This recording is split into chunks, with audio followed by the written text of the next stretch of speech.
Warren Buffett is one of the most successful and well-known investors in history. He is currently worth over $100 billion and has averaged a staggering 20% annual return during his 57-year career as Berkshire Hathaway's CEO. To put that in perspective, if you were to invest $1,000 in the S&P 500 in 1964, which has averaged an annual return of 10.2% with dividends reinvested, you would today be left with just over $250,000, which is certainly nothing to scoff at. However, if you were to invest that same $1,000 with Warren Buffett when he began Berkshire Hathaway in 1964, you would have amassed a fortune of over $32 million.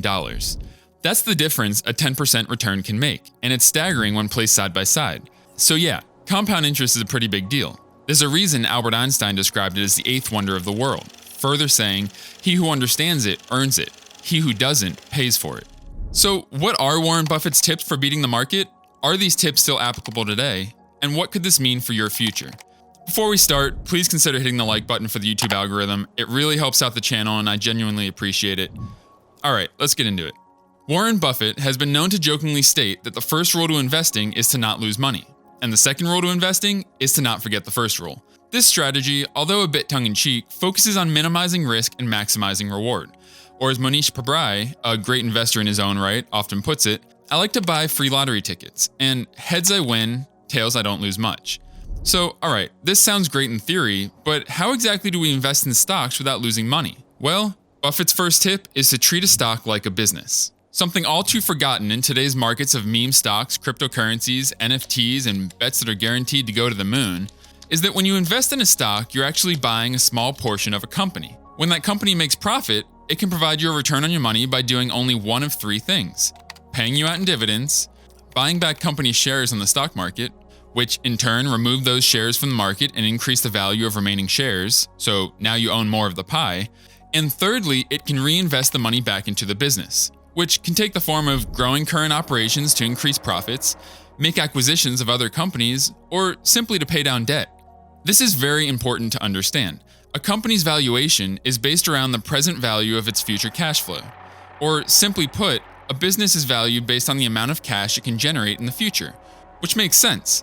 However, many money managers, hedge funds, and stock analysts focus on what the stock is likely to do over the next 1 to 2 years. Where the real returns are found, Buffett says, are when you're able to maintain a long-term investment horizon. Here's Warren Buffett speaking on the topic of having the proper investing mindset. But they do not really think of themselves as owning a piece of a business.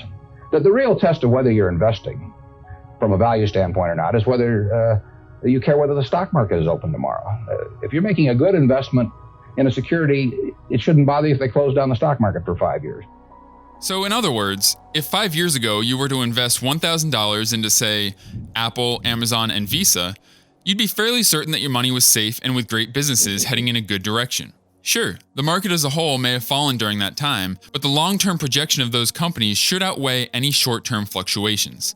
To add to that, the stock price doesn't really tell you anything about a business. It might give you insight into whether it's currently selling outlandishly high or outlandishly low, but it certainly won't give you any detail into its fundamentals. So how do you identify a strong business with good fundamentals? Well, Buffett has three main principles. First, you need to make sure you fully understand the business. This either means the company is easy to understand, for example, Coca-Cola or Ben & Jerry's, or it's within what Buffett calls your circle of competence.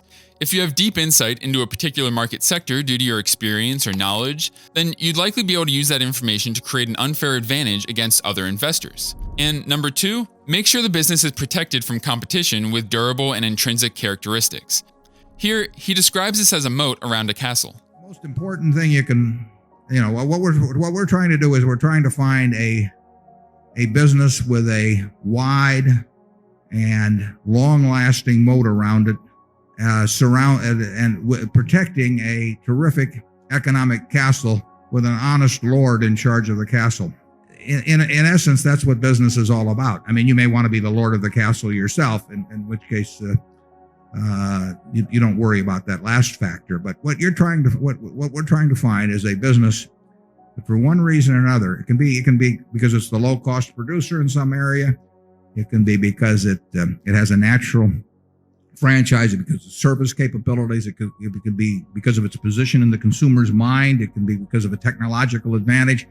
For any kind of reason at all, that it has this moat around it. And then what we have to decide is all moats are subject to attack in a capitalistic system. So everybody is going to try. If you've got a big castle in there, people are going to be trying to figure out how to get to it. And what we have to decide, we are trying to figure out why is that castle still standing? And what's going to keep it standing or cause it not to be standing 5, 10, 20 years from now? What are the key factors, and how permanent are they? How much do they depend on the genius of the Lord in the castle? And then if we feel good about the moat, then we try to figure out whether the Lord is going to try and take it all for himself, or whether he's likely to do something stupid with the proceeds, etc. But that's the way we look at businesses. And third, he recommends you only invest in companies that have management with integrity and talent. Understanding these 3 principles will help you in identifying strong businesses in the future. Buffett's next piece of advice, and really the next logical step, is to make sure the company is currently at a good value. Now, good value is the key word here. Very frequently, value investors will pass on anything that they can't get a great price on, and that can sometimes be a big mistake. With the help of Charlie Munger, Buffett realized this early on in his career and has since been focused on investing in great businesses. Buffett's often said that it is far better to buy a wonderful company at a fair price than a fair company at a wonderful price. So that said, how do you know if you're buying into a company at a fair valuation? Well, unfortunately, this can be quite the mix of art and science, and it isn't always straightforward. Hedge fund managers, analysts, and professional investors form an entire career around this very topic. To place you on the right path, there are generally 3 accepted paths for valuing a business: discounted cash flow, multiple-based, and asset-based approaches. Of course, there's great books that cover these, but there's also plenty of high quality and free content here on YouTube. To get you headed off in the right direction, I'd recommend checking out Sven Carlin, Cameron Stewart, Jimmy over at Learn to Invest, and Everything Money. I think they all do a great job at explaining business valuations the right way. Alright, and that leaves Buffett's third and final piece of advice for beating the stock market, which is you need to have an even temperament. He goes on to say that emotional stability is even more important than intelligence, joking, if you have a 150 IQ, sell 30 points to someone else. You need to be smart, but not a genius. Here's Warren speaking further on the importance of rationality. Warren, what do you consider the most important quality for an investment manager?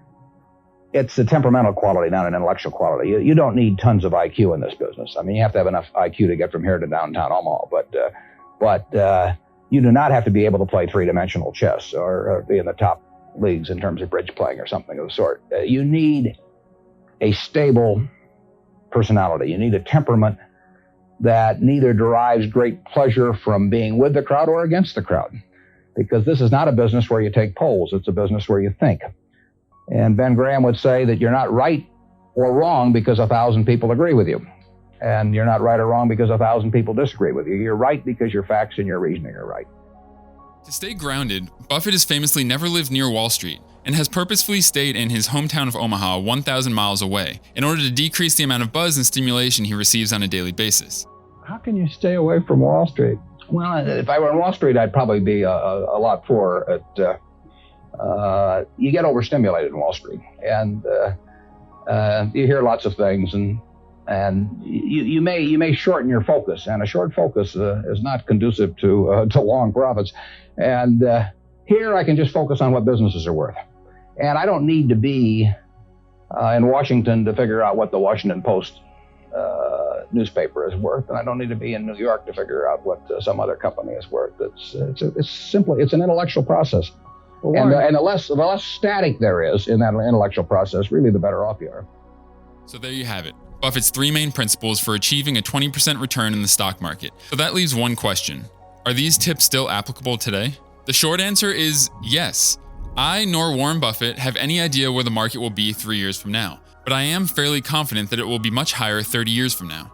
So by taking the time to really understand and learn these keys to investing, you'll set yourself up for a lifetime of financial success and wealth building. If it seems almost too simple, well, that's because it is. Charlie Munger, an extremely accomplished billionaire investor and Warren Buffett's business partner at Berkshire Hathaway, had this to say about the above principles. It's a very simple set of ideas. And the reason that our ideas have not spread faster is they're too simple.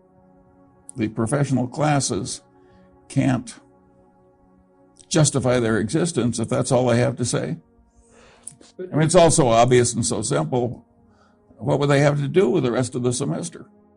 Let me know your thoughts on these main principles down below in the comment section. I'd love to hear from you guys, and I always try to respond to everyone. Alright, so we've covered Warren Buffett's advice, but what could all this mean for your future? Well, it can mean a lot. Every 1% increase in annual returns leads to a 23% increase in portfolio value over the course of 30 years. So, putting that Buffett goal of 20% returns aside, if you were able to implement these practices and increase your annual returns by a mere 3% above the market average, that leaves you with a nest egg more than double that of the S&P 500. So, there is every bit of incentive for you to learn the craft of investing. If it's not for the monetary gain, then solely for the freedom that financial independence can bring to your life. Now that said, if you have no interest in business valuation and diving deep into investing, that's quite alright.